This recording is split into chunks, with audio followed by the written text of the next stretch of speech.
We would like to talk today about loops. In particular, we're going to talk about two different kinds of loops. We're going to talk about a for loop, and we're going to talk about a while loop. Okay.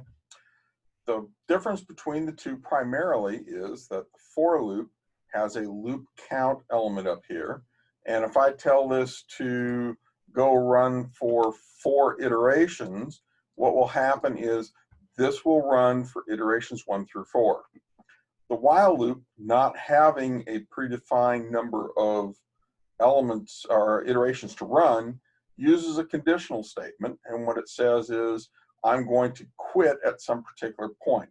So in other words, I could say if my iteration counter is, let's get it in the right place, my iteration counter is greater than or equal to 3, then I'm going to terminate. Okay. These will both do the exact same function in this mode. All right. You can create whatever conditional terms you want to feed the conditional terminal here. The thing to remember about this is that the conditional terminal is evaluated at the end of each iteration. In this case, the number is evaluated at the beginning. So if you were to set this, for instance, to say 0, whatever you have inside of here will never run. This one, no matter what you do, it always has to run at least one time because this doesn't get evaluated until the end.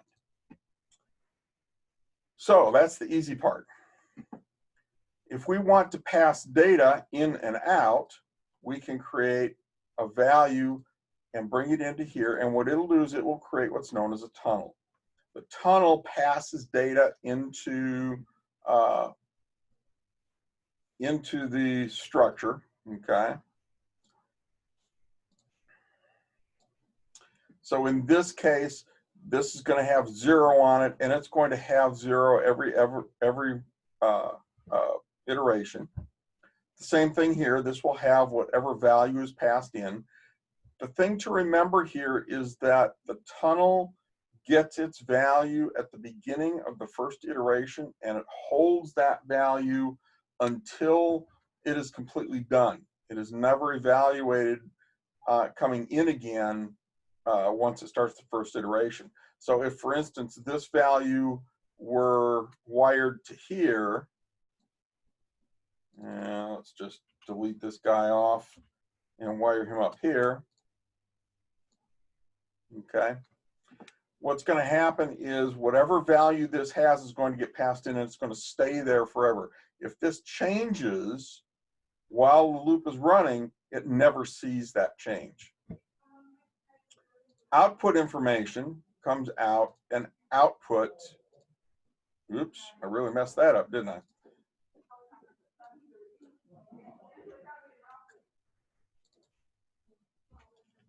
Let's fix this back up, sorry about that. There we go. Through an output tunnel. The default output tunnel for a for statement is what's known as indexing. Indexing means that it's going to create one element for each iteration of the loop. So in this case, you're going to have an array of 4 values, okay? The while loop defaults to last value.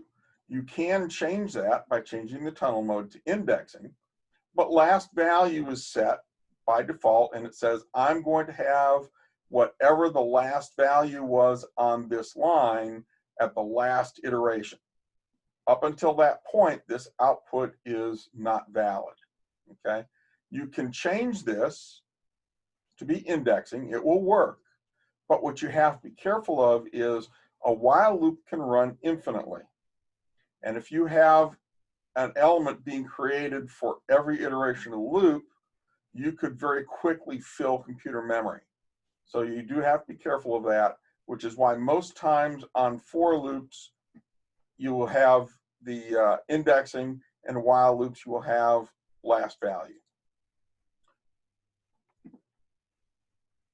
And that's all we need to talk about on this. Hope you have a good one.